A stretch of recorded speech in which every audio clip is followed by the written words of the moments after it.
Thank you so much. And yes, so 90 days, or actually a little bit more than that, when practices were shutting down, you know, I got the chance to work with Terrence on the very first coffee talk that Vision Expo and Vision Council did.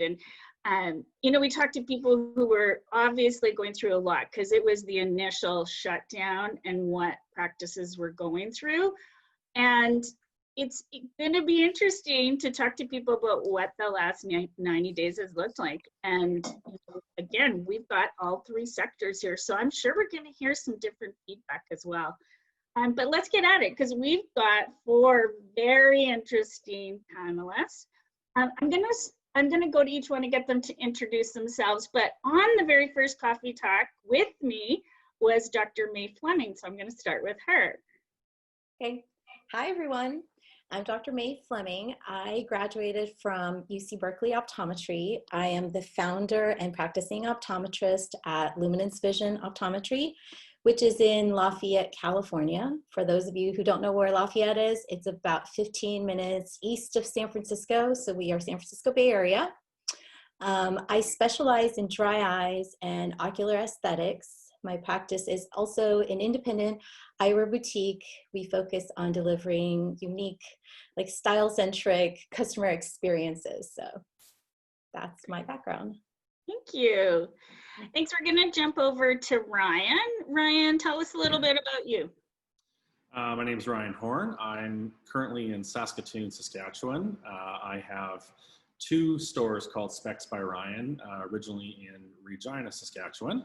And I've been an optician since 1993. I just stopped counting how many years that is. So doing this way too long, but I just love it so much. And I focus on independent brands only and bringing a different, more artful type experience to eyewear and trying to spread the word of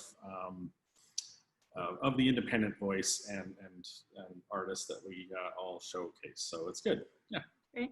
Thanks, Ryan. I think you can just tell by your background of your optical store of how cool your brand must be. And yeah, just if you missed the tour of his practice, it was pretty cool. And the one thing that people don't know is Ryan opened his second optical store in March. Right before, March 10th. Right before the shutdown. So pretty challenging time to start a business, right? That's a real soft opening. Yeah, no kidding. Say the least, right? We're going to go to Dr. Neda Shamie. Tell us a little bit about you and your practice. Hi, everyone. Thank you for having me. This is really fun. I'm an ophthalmologist. I did my training mostly in California, UC San Francisco for medical school, and then residency at UC Irvine. And I did a fellowship in cornea and refractive surgery. I've been in practice nearly 20 years. Oh my goodness. I haven't stopped counting yet. And I am a partner at the Maloney Shamie Vision Institute. I just joined 2.5 years ago. Robert Maloney, many of you may know him. He's really a guru in refractive surgery, so I'm really excited to have joined him. I was on faculty at an academic institution for many, many years and decided to leave academia. That's a whole different topic we can talk about some other time. We closed down our office, and I guess we can talk about it, but my office is literally 4 blocks from our house, which is amazing. And I'm really excited. Our practice is mostly cataract and refractive surgery. I also do corneal transplants and kind of severe dry eye management. But really, this has been an interesting time, and it's fun to sit down here and talk about it with you all. Great, thank you. And last but not least, the famous Dr. Bridget Shanley. I'm not sure about the famous part. Hey, everyone. Thank you so much, Terrence and Vision Expo, for having us, and Trudi, you're an awesome host.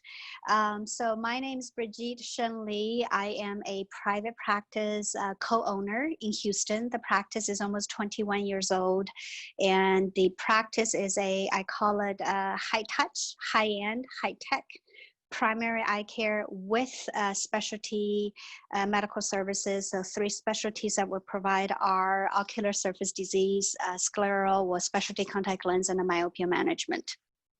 And I do teaching those topics. Yeah, she's all over the place. So if you don't know her, I don't know why, because she is literally everywhere. Not everywhere. Thanks, you guys. I'm excited. Let's get going. I want to start by talking, looking back to closing down your practices in your optical store. What was the biggest challenge that you've experienced? So we're going to go to each one of you. Let's go back and start right now with May. What was one of the biggest challenges you experienced in the last 90 days? You're talking about when we shut down, or is this returning after 90 days? It can be anything in this last 90 days, something that you felt was the biggest challenge. I think the biggest challenge for me was just the unknown and just getting really comfortable with not knowing. And it seemed like every other day, something new was happening. 1 minute it was a shelter in place for a week, then it was like for another 4 weeks, and then it was like long term, and then there were masks, and it was just like constantly staying on top of it and evolving sort of my mindset. It wasn't so much, we were shut down for about, I think from beginning to end, 8 to 10 weeks. And during that 10-week period, it felt like a 10-year period of how many times I felt like I evolved during that time. So it was the constant like changing in climate and sort of how I was thinking about the business and evolving, how I was going to, handle my staff and going back to practice, opening up. And every time I thought about how we would do it, it was like 2 weeks later, I had to feel like I had to reshift the strategy again. So that for me was the most challenging. And so I think overcoming sort of that discomfort with the unknown, I think has helped me a lot and still continues to serve me when we reopened. It's like about just getting really, evolving and pivoting so quickly. So that was the toughest part. It's true. It's true. I think every business owner learned that they have to be adaptable in an environment like this, because there is no rule book. There is no guidebook on how to deal with this. Ryan, obviously we know you had some challenges because you just opened. Yeah. What have you noticed the biggest challenge in this last 90 days? Well, to go back a little bit to early March when we were just opening up the new location that I'm sitting in now, again, I knew it would be a soft opening because we're new to the city. There's not much awareness and all that kind of stuff. So it just, the whole COVID thing has just prolonged that longer because we can't really have, do up the events like we'd like to, like grand openings, trunk shows, really, blast it onto the scene like we wanted to. So I have a lot of patience with this location because Saskatoon's such a great city, but the COVID thing just put things on pause for a lot longer. And it's been difficult for staffing and such. So we're just down to just the one person here now for a while. But as far as Regina goes, it was very interesting because on the 18th of March was a Thursday. That was our last day because the previous week we were looking at how do we prepare for the shutdown. So we were cleaning and getting all our stuff together so when we ever did reopen, we'd be really ready to rock and there'd be no excuses. So we were closed for about 10 days completely. But in those 10 days, I'm getting emails about, hey, Ryan, I got drunk last night. I need some new glasses. Can you help me out? And like COVID related things, right? So, or my dog ate my lenses. So I thought, I'm going to go into work just to feel productive and do things. I was still getting deliveries. People still ordered glasses that things were coming. We have a gas station next door. So I had deliveries sent to that gas station. So I just collected every once in a while whenever I could, because that's 24 hours. And I thought I'd work from 11 till 2 every day, but it turned out I was working from 11 till 3, 4, 5 most days. I would take weekends off. And I was getting to the point where I'm like, I kind of want a COVID break like everybody else gets to stay home and watch Netflix. But I was really busy and I made some sales. And still nothing close to what we would have done in a normal April. And, but then we reopened May 5th, which was phase 1 for us here in Saskatchewan. And it was a little slow the first couple weeks. And I was kind of, I was busier when I was closed. I don't know what's going on here. But then it really picked up again. And I think there's just a pent up energy of people who needed to get their eyes examined. And once that happened, then they're coming out again. So it's been better than I thought. It's still we're way behind as far as what we could have made in April, but it feels very positive that people are out here, and like we're in a very low risk, or I guess low COVID number area. So we're very fortunate here. But even we had to reset recently just because we're getting too comfortable, and we're having to remind ourselves it's still out there, and we have to take all the precautions because you just get into a false sense of security because everything is just so easy around here. So we're resetting. Hold on to the protocols thought, because we're going to get into some of the protocol. Yeah. For sure. So overall, it's been actually not too bad. Saskatoon has been really slow compared to what it should be by now. So it's just taking a little longer, but it's picking up. So it's good. Yeah. I think what we're hearing across the board is that, practices are finding their way, and they're starting to, find how to get enough patients in the door. So it's coming. Before I jump to Neda, I do see some questions coming in. I want to let you know I'm seeing them and appreciate them. So please keep typing your questions in. Some of them I already know we're going to incorporate because we've got the questions coming up. So if we don't, I'll try to incorporate them throughout, or Terrence might do it at the end as well. So Neda, tell us a little bit what you guys experienced. I mean, obviously surgical, a little different. Tell us about some of the biggest challenges. What happened with us before the stay-at-home mandate was placed, there was actually a patient who was COVID positive in our surgery center. And not a patient of mine, but a patient of another surgeon who happened to have been one of the ones who was at the Genentech meeting in Boston that really was, a big epicenter of spread. And so our surgery center had to close down before there was any information out there as to what we do in the setting of exposure. And so literally overnight, we had to have a standstill and no more surgeries could be done. And our practice is very surgically oriented. We don't do general eye care. And you can imagine, without having the opportunity to do surgery, what do we do? Are we going to have a backlog of patients and such? And so then we had to close down and shut down. And we have 28 staff members. And I think probably the most heart-wrenching experience was furloughing our staff before all the support was out there. And so we, in a way, thankfully, we were forced to do this before everyone else. So our staff was able to apply for unemployment early, and they were able to get it early enough. We applied, obviously, for the loans and everything. We'll talk about that later. But for 6 weeks, our practice was essentially closed, except my partner, Robert Maloney, and I would just go in once a week to see our post-ops and answer any emergencies and such that would come.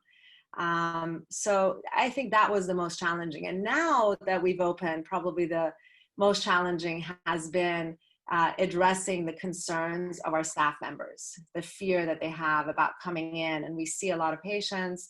We're trying to lower the numbers, but still there are patients who are coming in. We're in close proximity. As you all know, the first person who died of COVID was an ophthalmologist. And so we all being in eye care are at risk. We're close to patients, and there was not much understanding as to the spread, right? I mean, there was information coming out that it stays on the surfaces for many hours. So the fear, handling our staff's fear and concern about coming in. Some of them have family members who are ill, and so they need to work, but they are fearful for their life. And so that's been really challenging. I've put together protocols we'll talk about later, but I feel responsible for 28 people. And I can't tell you how anxious I am about, God forbid, if someone comes in and is positive, I feel responsible if any of our staff members become sick. as a result of coming to work. But it's something we can't control, obviously. But no, and I think that that's a super valid challenge to bring up, because we all have staff, but we also are giving them a living or an income, and it's important for us to help keep them as safe as possible. But this is a very unknown environment, and you could only do the best you can do, for sure. Yeah. Exactly. I keep saying that I feel safer here than I do at the grocery store. So I feel safer at our office than I do at the grocery store. And I think our practices have never been this clean. Exactly. Yeah. Right? Crazy. Bridgitte, tell us a little bit about challenges in your practice. I agree with what May and Neda said. As a business owner, right, the challenges, because it's up to me. I have a partner, but I am the managing partner. So it's up to me to study what's out there, lead the whole team. I called it lead the teams through with facts and faith.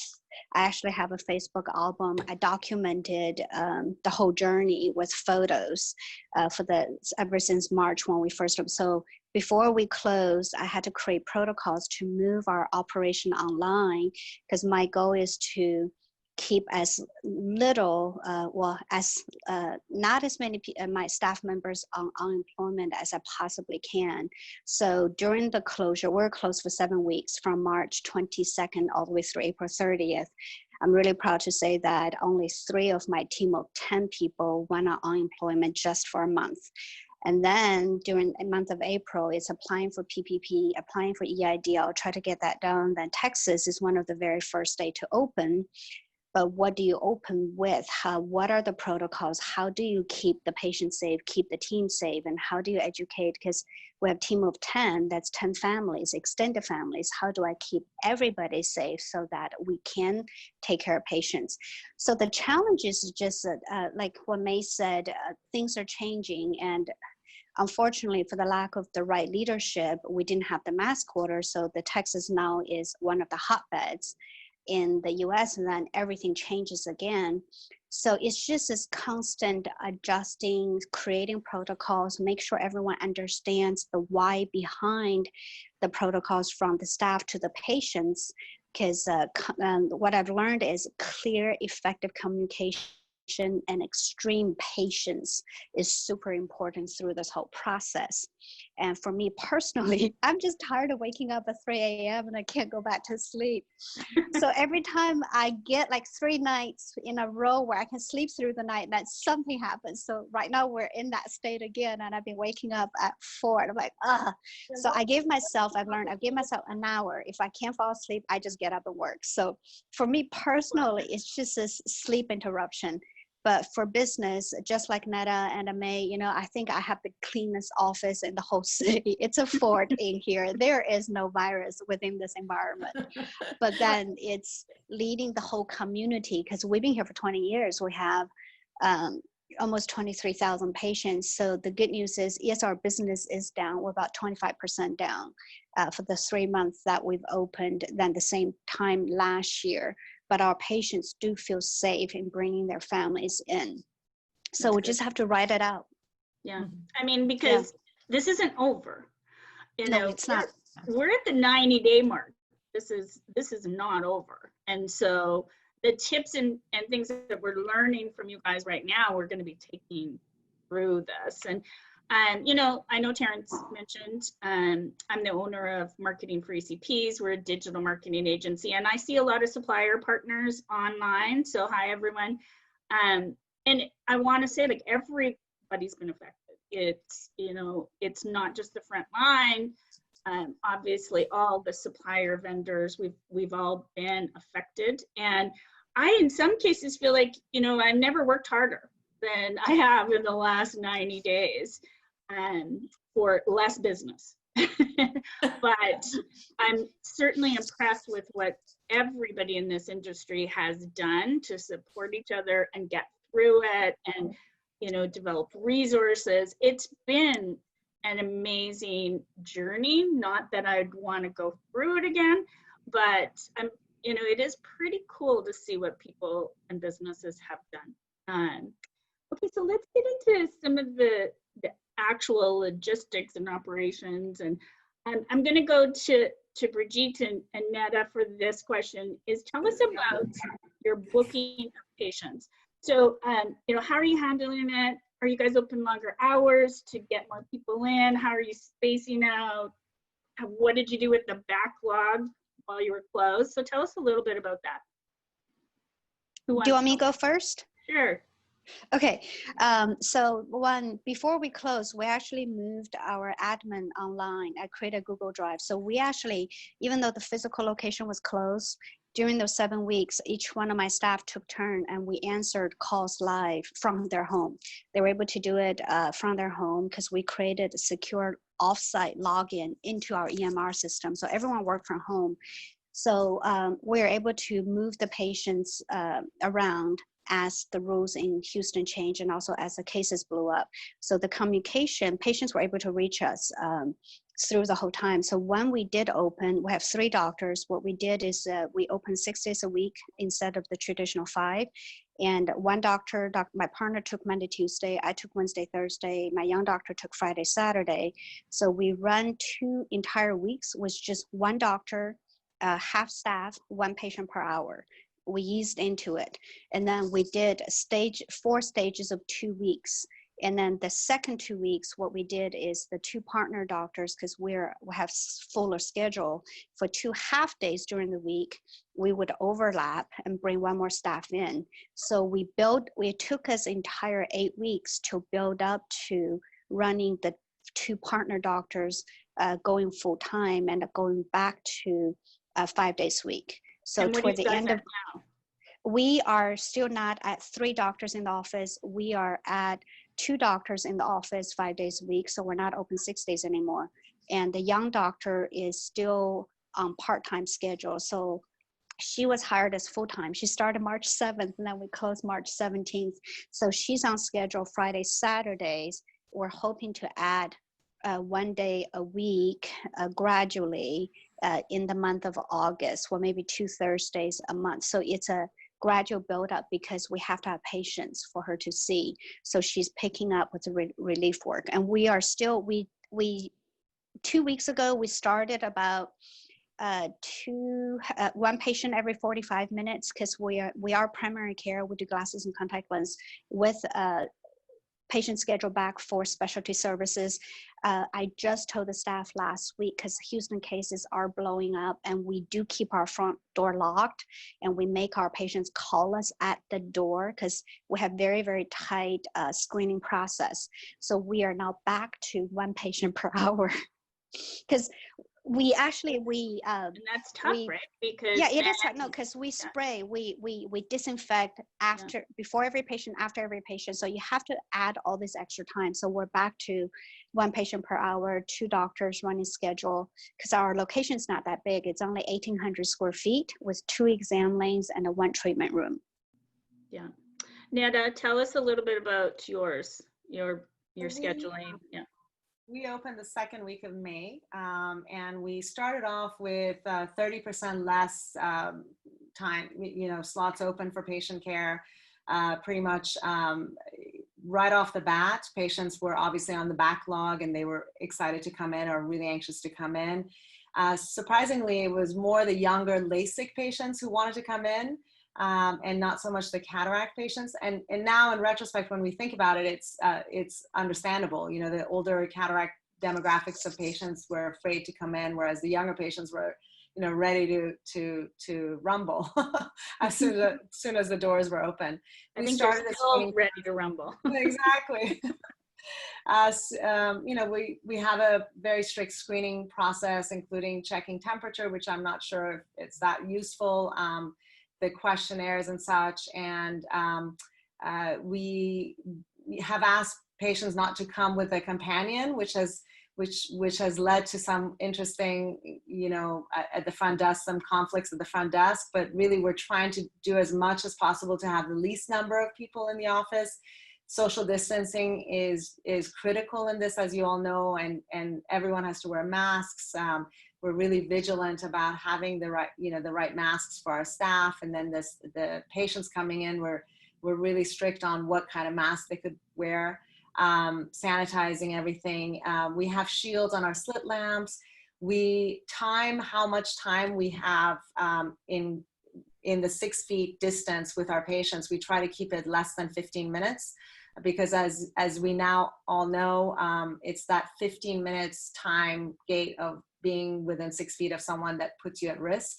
So we are really vigilant about keeping 6 feet distance while we're taking the history, doing everything as far away from the patient as possible. And thankfully our rooms allow for that if there's not a companion.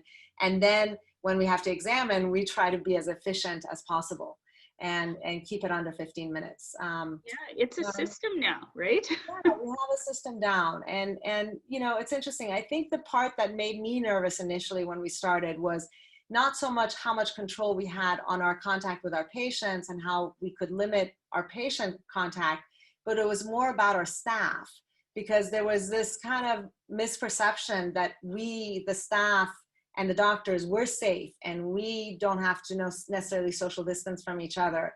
And I felt like a mean mom going around saying, you know, stay away from each other. And in some cases I was causing some extra fear in some of our staff, but I had to make sure that I make them understand that unless you are quarantining yourself at home and you're only going from office to home, you could be potentially exposing your staff members. And that's been challenging because our staff huddle area and our workstations and such with 28 staff members, as you can imagine, to be able to separate them by 6 feet, that took a lot of thinking. We've done it now, and we have moved some of our staff members. We're working towards moving them to virtual where they could work from home. And that way we can have less people at the office, those who are not clinically involved, our phone team, our marketing person. We're trying to work towards going more, you know, home, virtual workplace. Yeah, you know, it's a good, it's actually a really good analogy of the fact that we talk about the safety protocol that you have to put in place for patients, but there's a safety protocol for the entire business, for sure. Yeah. I have a question for Neda. When you're doing LASIK on patients, are they keeping their mask on? Are they able to, or they're taking off their mask? And how are you protecting yourself in that kind of proximity? The patient is keeping their mask on, and then we do, you know, the sterile cover with the plastic cover. So I'm not terribly worried about aerosolized from their breath, but there's some controversy about conjunctival and the tear film. If COVID can be aerosolized when you're doing laser, you know, the truth is I'm having to take a chance in that regard. I'm wearing my N95. It, you know, as you all know, LASIK typically takes less than 15 minutes to do. We've become extremely efficient in everything in our exams and our surgeries. Even cataract surgery, there is concern about the fluid that we use intraocularly if that aerosolizes the virus. There was a time in the beginning when we first started where every patient had to get COVID tested, and it just wreaked havoc. It was crazy because you know, we do cataract surgery one eye at a time, a week apart, and the COVID test would only be valid for 48 hours. So these patients had to go in and get, you know, the nasal swab, which is, if you've had one, it's not comfortable. You know, it's like getting your biopsy in the brain, you know? Yeah. Yeah. Thanks, Neda. Thanks. So, sorry. Go ahead. I just want to, you know, I think that at some point I've had to feel like you just have to take a leap of faith. You know, you do everything you can, and then you just have to hope for the best beyond that. And we don't know everything, and we are certainly, you know, waiting every single day to learn more about this pandemic, this virus, and how to work through it and around it. I think everybody's doing the best that they can, for sure. And, you know, you can't hold yourself too accountable to the unknown right now. Yeah. I'm going to go to Ryan, and a little different, you know, so obviously optical store, I don't know if you have eye exams on site. Nope. So tell us a little bit about, you know, just the the overall situation, you know, about selling eyewear? Are you booking appointments? Are you taking appointments for pickup? Are you fitting contact lenses? What's happening there? Not really fitting contact lenses as much as just providing refills, which I'm not equipped to properly care for contact lenses. But there's been a lot of everything going on where we're kind of going with the flow of whoever's contacting us. There's going to be some people who would like to book an appointment and know exactly when they're going to come and then leave, which is fine. So we are catering to them just fine. And then a lot of people are walk-ins, and we're just monitoring the numbers coming into the store at a time. We're trying to keep it to, you know, a group of like a husband-wife type of a thing, or two parents and a child, or whatever, that kind of a thing, where we don't need the whole crew coming in to help somebody. We are the ones, we being the opticians, are the ones selecting the eyewear. So this has actually been a really good thing, where rather than the client going through and grabbing and trying everything on, we're being a lot more selective and curating a much more focused selection for them. And they get to relax, kick back, relax, and enjoy the show. And it's actually working quite well. So there's been a lot of positives coming out of this as well. So when we are trying on the eyewear, then those go to another station and have to be sanitized. So our hours started from 11 till 4. And we found that we were actually getting to be a little bit too busy, where we're not getting everything done. So we expanded our staff hours from 10 till 5, but still only open 11 to 4. So we have extra time to, you know, to sanitize and to go over everything else that we may not have had time to before. So before and after work. And yeah, it's going quite well. And I think this is something that we will carry forward moving on regardless. But again, we're not in any hotbed of any sort. So like I said before, our whole area seems to be like, certain stores in the area are really hardcore, and some are really lax.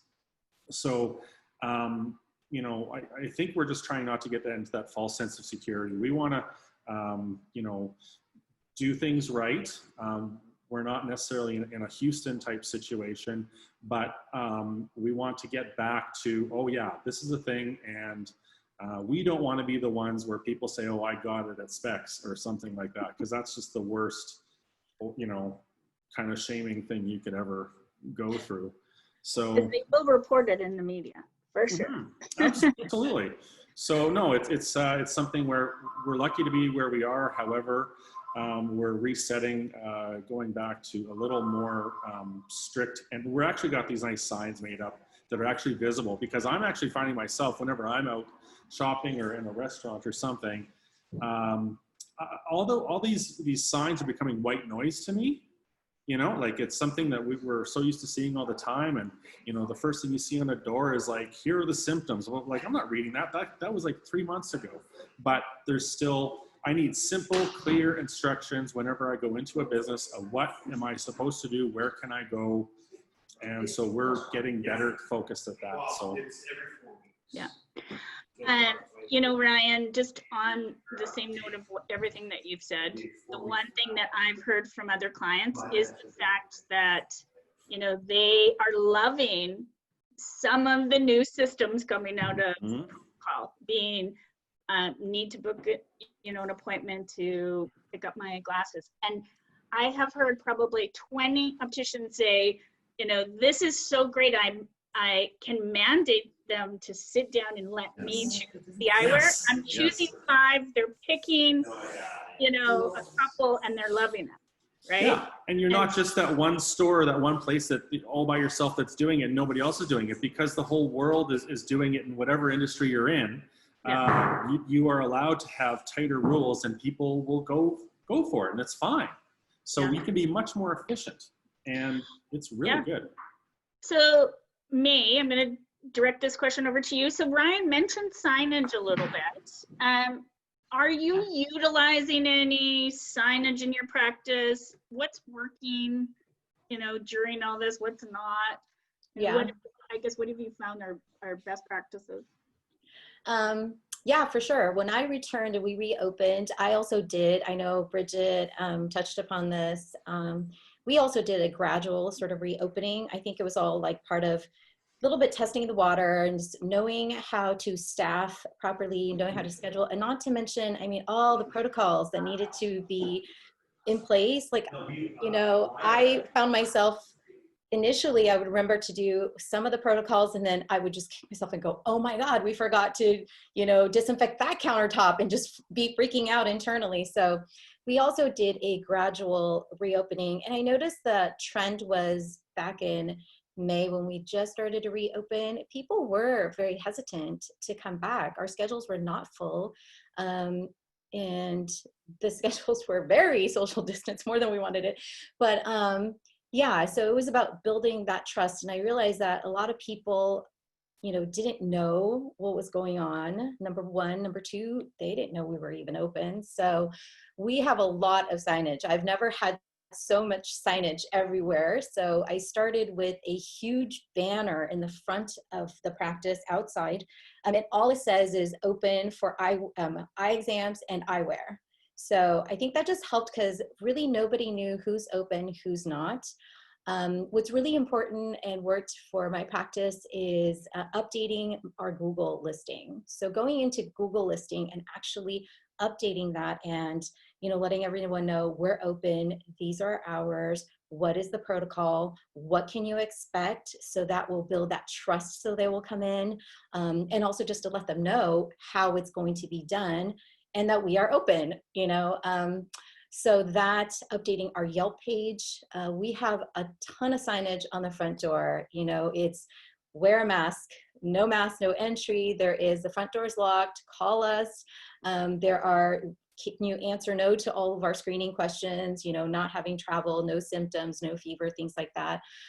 So there is a lot of signage. There is signage when you walk in, you know, we have on all of our surfaces and exam rooms, we have a sign that will in red say needs to be cleaned, and then on the flip side will say disinfected. So we will disinfect in front of every patient so they actually see us doing it. As soon as that's done, we will put the disinfected sign. So should they walk into an area where they didn't see that it was actually disinfected without them actually witnessing it, they'll know that, oh, but I saw it over there, this has been disinfected. And so when they see that, it builds that trust that in certain areas where we need to disinfect, we haven't, it'll show red.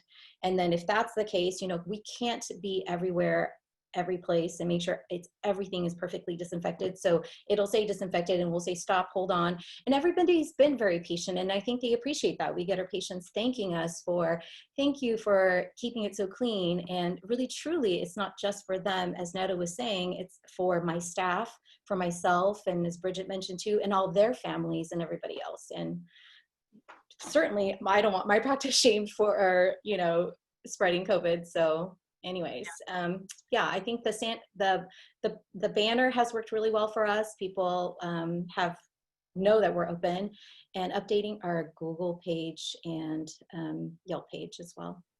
Well, thank you. I'm going to actually tag on to that because it's one of our questions, and I've noticed a couple people asking in the chat box, you know, about marketing. Of course, marketing is close to my heart.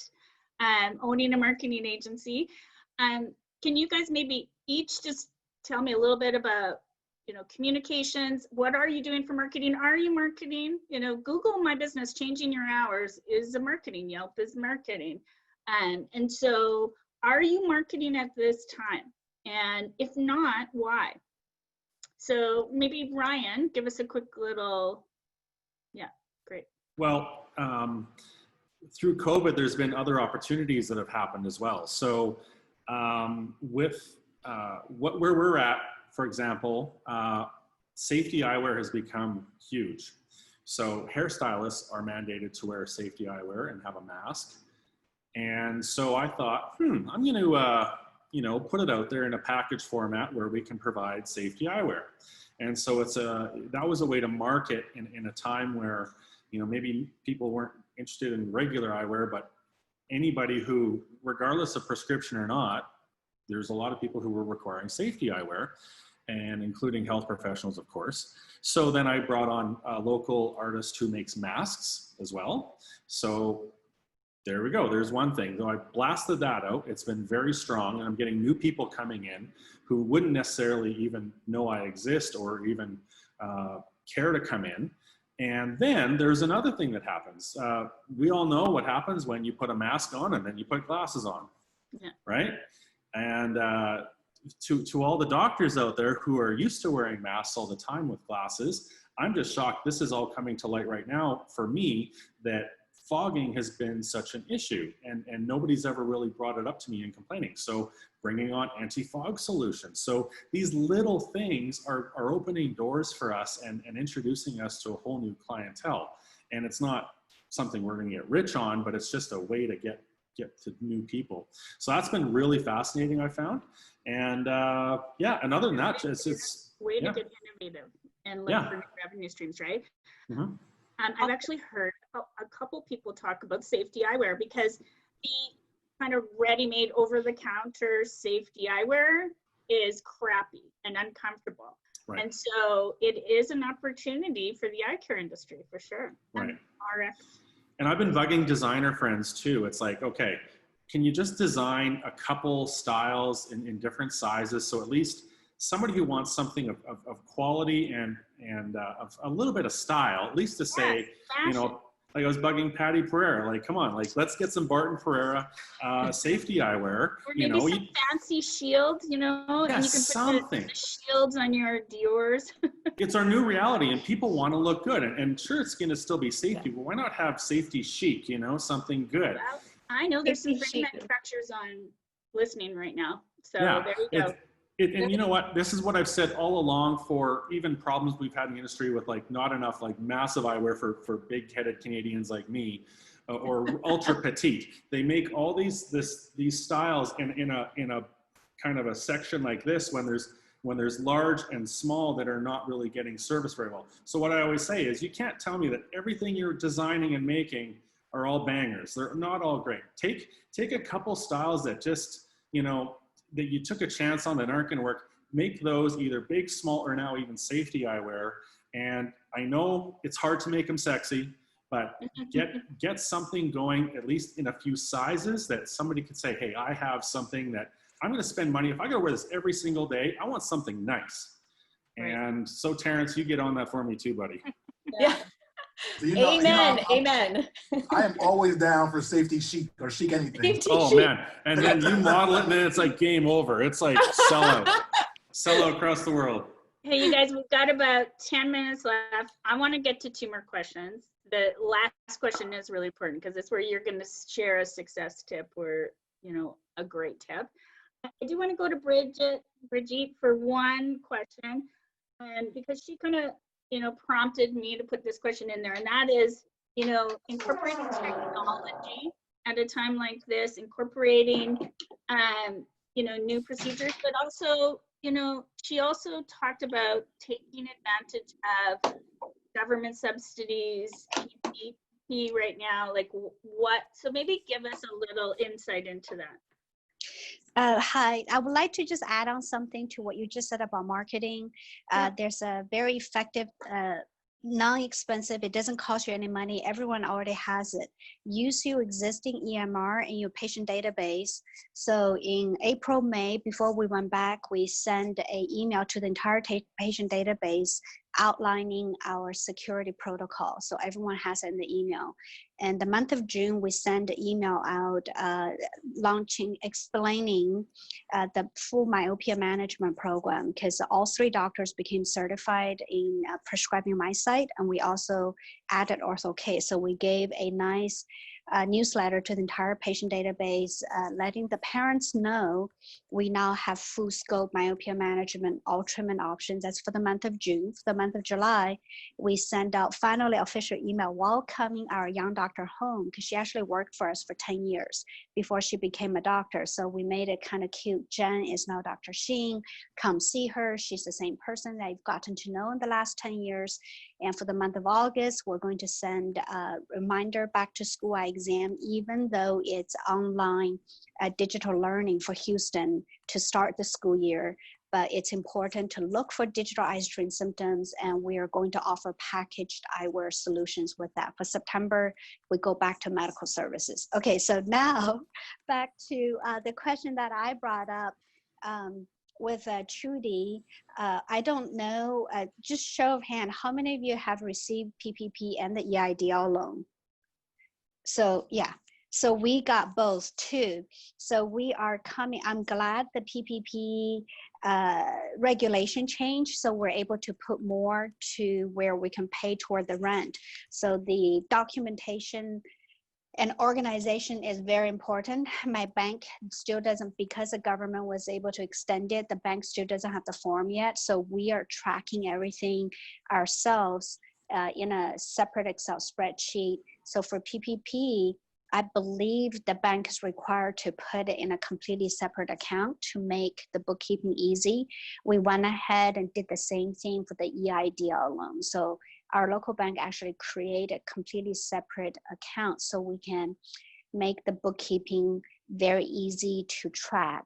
And I have a feeling that the regulations and rules may change again. That's why we went ahead and did that. But we literally created an Excel spreadsheet for everything. So that was just a one recommendation, that when we get ready to submit the paperwork to get them to be forgiven, the work is already, we've been doing the work along the way. And then for the medical procedures, for those offices that do ocular surface or dry disease treatment, so we have resumed doing the treatment, but I've just added a couple extra steps. So for example, Neda, before we do, because I do 3 procedures on Thursdays, I do the microbluffer exfoliation, lipid and IPL. We actually incorporated Avenova. This is pure hypochlorous acid, the brand name Avenova. We actually sprayed the patients before and after. For IPL, gentlemen would do it with the mask on. For ladies, we do it with the mask off. And for both lipid flow and exfoliation, we're able to do the procedures with the mask on, but for some patients, we do need to move it down a little bit. So I've worked out a hand gesture, because I do need to ask them about the energy level. So we do, so I'll ask them a question, they don't talk, so they give me a thumbs up. If they need to talk, ask me a question, they wave their hand at me. I put the mask back up, then they ask me a question and we talk. So I do with the N95, a cloth over the N95, a full face shield. And so we've come up with some sort of sign language, and the patients feel quite comfortable and feel very safe with all these procedures. Yeah, you guys all missed it because Bridgitte was running in from her last appointment, all decked out in her gear and her PPE, but she got all prettied up for you guys. But well, listen, we're gonna wrap up, but as we do, I want each of the panelists to share a tip, one success tip that they've incorporated in their business that has helped them kind of get through this. And those of you guys online, the chat box is there. Share a tip too.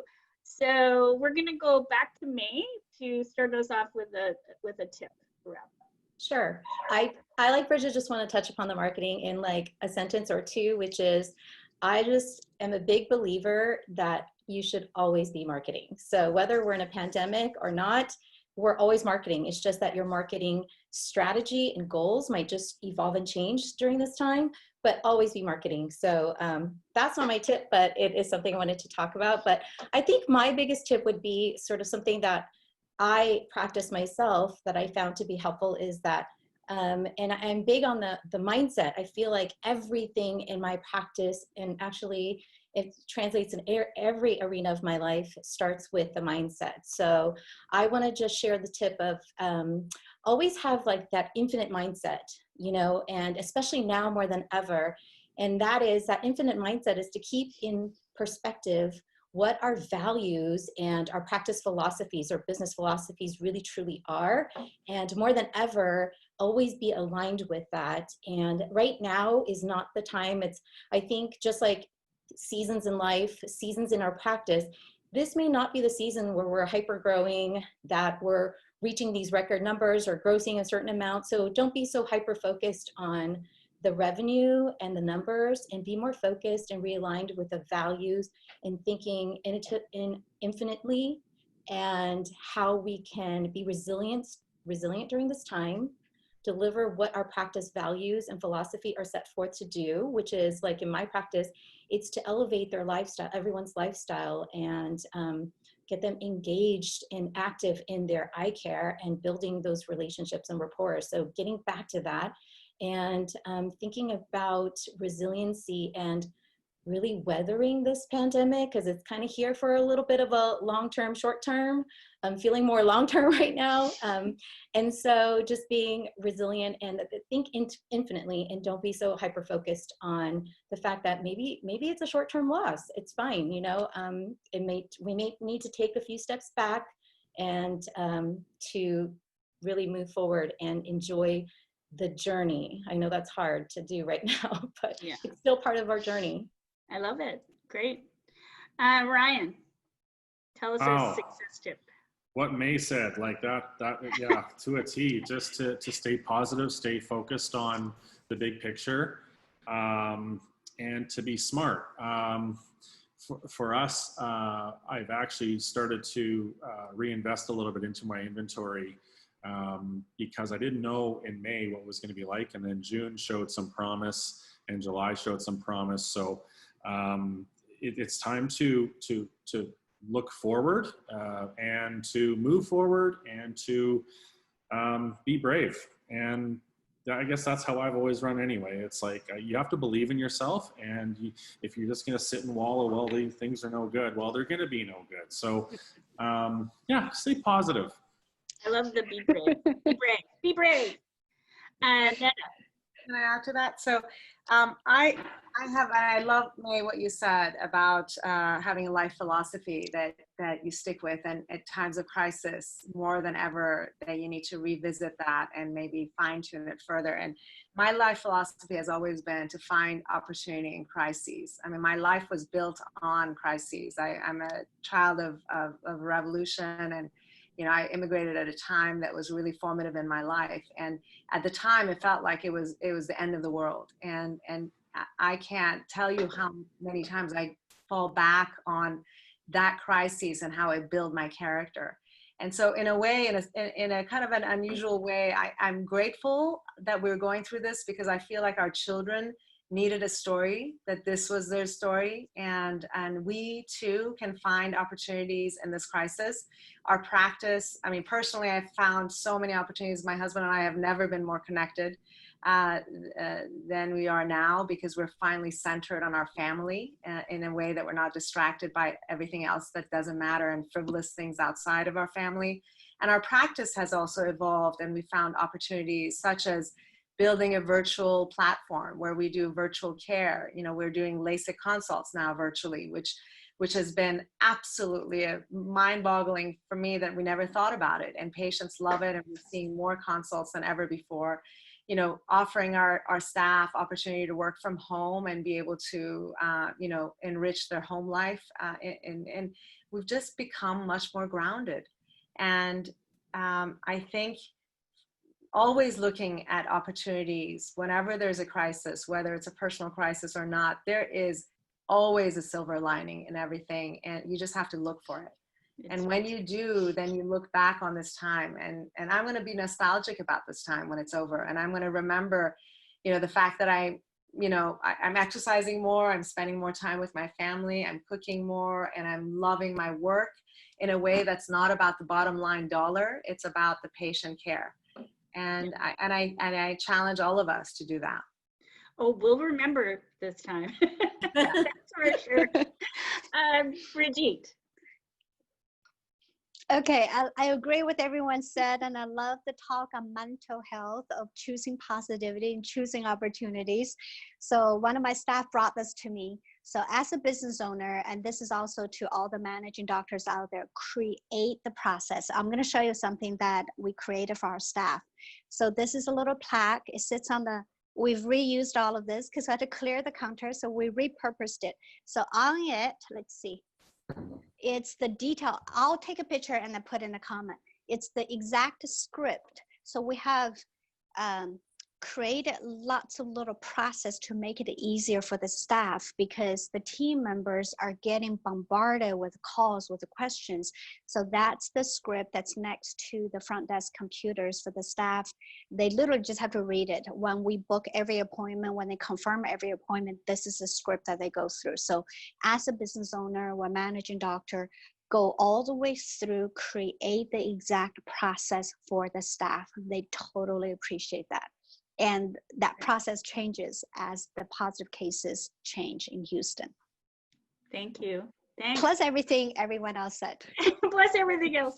Okay, I want to share a success tip as we leave, and I'm going to turn it back over to Terrence. The success tip I want to share, and as somebody who owns a marketing agency in this space, the one thing I saw, as soon as COVID hit, everybody realized how important their digital presence was. Neda, you talked about virtual consultations.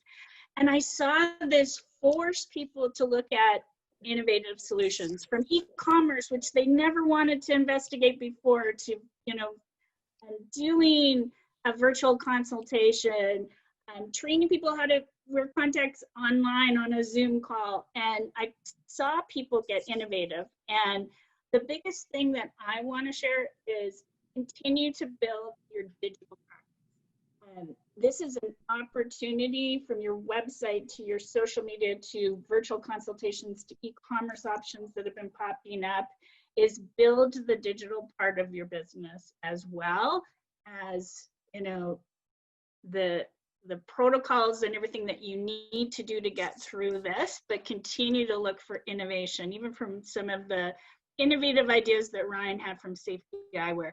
There's ways to grow your business during this and take the best of all these ideas and really incorporate it for your business. So thank you so much, everyone. Off to you, Terrence, to wrap up.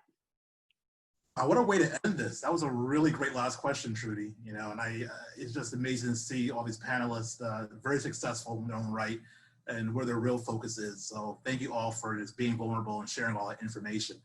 You know, Trudi, I've been to 3 out of the 4 offices. Ryan, I swear I'm coming when COVID ends. He will be the first office I visit.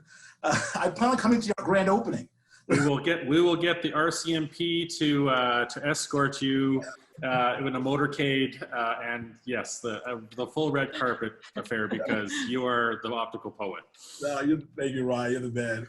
But it's amazing. The protocol was always so strict and exemplary before this ever happened. So to see them going even deeper, I think is just such a great way to share with the industry on what the standards should be. So thank all of you for sharing that for us as well. We do this every week. Next Wednesday will be another coffee talk, every Wednesday at 12:15. Look out for that topic to be posted later on this week on social media. I want to thank all of our panelists. Thank you, May. Thank you, Bridgitte. Thank you, Ryan. Thank you, Dr. Shamie. Trudi, thank you for being the first and coming back in for the check-in as well. We got to start doing this again, Trudi. Yeah. I want to come back in 90 days. Well, I hope in 90 days we can go back to some semi-normalcy. Yes. Hopefully, Bridgitte, I'll be at your office for the 180-day check-in. I would love that. I miss traveling. And thank you all for joining us. Thank you, Jan, Corey, I see you. Jennifer from Tura, thank you. Howard Purcell, really appreciate that, and many more. We have a poll. Please, before you exit, please go ahead and take that poll. It helps us with future coffee talk topics and how we can improve. So please go ahead and make sure you fill that out. I want to thank you all for being here. We will see you again. If I did not call you by name, it does not mean we do not love you. It's just over 75 of you on here. I can't mention all of you, but we will see you next week. Signing off for Coffee Talk. Bye, everybody. Thank you. Bye. Have Bye. a great day, everyone. Thank you so much for joining us. Okay. Take Bye. care.